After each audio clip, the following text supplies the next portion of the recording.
New nation news explanation আপনাদের সকলকে স্বাগত জানাচ্ছি।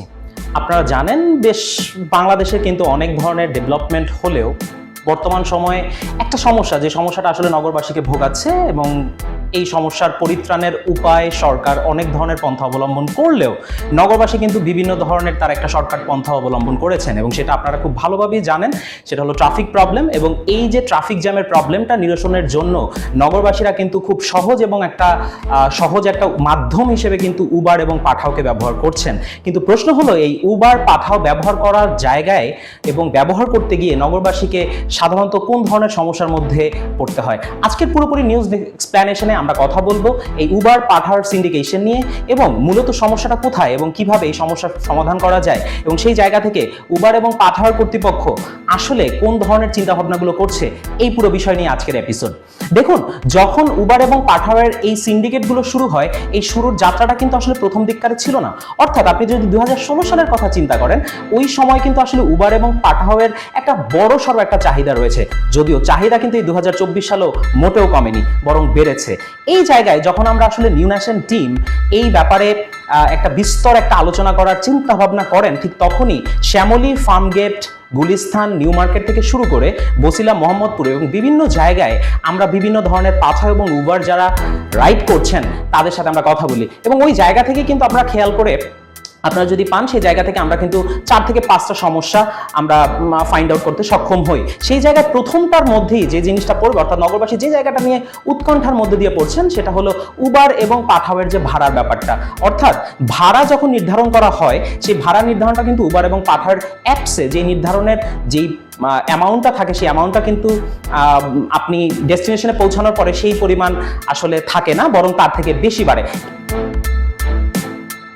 এই যে ভাড়ার ঊর্ধ্বগতি, সেই জায়গাটা থেকে আমরা আসলে কথা বলার চেষ্টা করি পাঠাওয়ের যিনি ম্যানেজিং ডিরেক্টর ফাহিম আহমেদ, তার সাথে। তিনি নিউ ন্যাশনকে স্পষ্টভাবেই জানিয়েছিলেন যে গভর্নমেন্টের সাথে কথা বলে এবং গভর্নমেন্টের যে ফিক্সড যে ভাড়াগুলো, তার মাধ্যমেই আসলে উবার এবং পাঠাওয়ের ভাড়াগুলো নির্ধারণ করা যায়। আমরা আসলে জানি উবার পাঠাওয়ার পাশাপাশি বিভিন্ন ধরনের অ্যাপস রয়েছে, রাইডিং অ্যাপসগুলো রয়েছেন, কিন্তু ওই জায়গা থেকে আসলে উৎকণ্ঠা কিন্তু মোটেও কমেনি।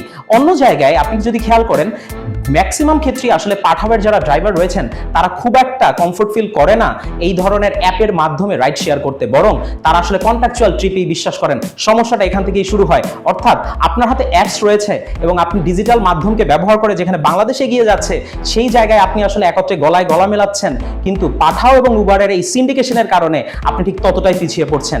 এই জায়গা থেকে আপনি খেয়াল করে দেখবেন, কন্ট্রাকচুয়াল যে ট্রিপগুলো হয়, সেই ট্রিপগুলো আপনি যে কোনো রাস্তার মোড়ে মোড়ে দাঁড়িয়েই সেখান থেকে আপনাকে নির্ধারণ করতে হবে। অর্থাৎ অ্যাপস বাদ আপনার আমার সাথে খ্যাপে কথা বলতে হবে। হাস্যকর কথা শুনলেও এটাই সত্য কথা। এবং 2006 সাল 9 সালের পরবর্তী থেকে শুরু করে আজকে 2024, আপনি যদি বলেন উবার এবং পাঠাওয়ের ব্যাপ্তি কতটুকু বেড়েছে, অবশ্যই আমরা বলতে পারি উবার এবং পাঠাওয়ের ব্যাপ্তি যেভাবে বেড়েছে, ঠিক একইভাবে নগরবাসীর উৎকণ্ঠা এবং ভয়ভীতি ঠিক ততটাই বেড়েছে। কারণ কন্ট্রাকচুয়াল ট্রিপে আপনি কখনো সেফটি মেজার্স পাবেন না, কন্ট্রাকচুয়াল ট্রিপে আপনার লোকেশন কখনো ট্র্যাক করা যাবে না, কন্ট্রাকচুয়াল ট্রিপে আপনি কখনো ফেয়ার প্রাইসটা দিতে পারবেন না, কন্ট্রাকচুয়াল ট্রিপে কখনো আপনি ট্রাফিক রুলসকে মেইনটেইন করে কখনো আপনার ডেস্টিনেশনে পৌঁছাতে পারবেন না। এই জায়গায় আসলে আমরা ঢাকা উত্তর ট্রাফিক পুলিশ জোন যারা রয়েছেন তাদের সাথে আমরা কথা বলেছি, এবং তারা জানিয়েছেন এই উবার এবং পাঠাওয়ের এই সিন্ডিকেশনের কারণে ট্রাফিক জ্যামের যে সমস্যা, সেই সমস্যাটা কিন্তু কমছে না, বরং বাড়ছে। এবং এই সমস্যার যেখান থেকে শুরু এবং যেখান থেকে শেষ,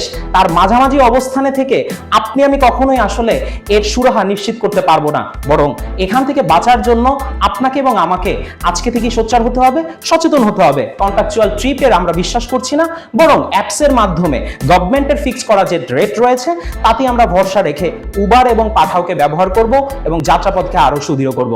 ধন্যবাদ সকলকে। পরবর্তী এপিসোড দেখার জন্য আবার আমন্ত্রণ জানাচ্ছি।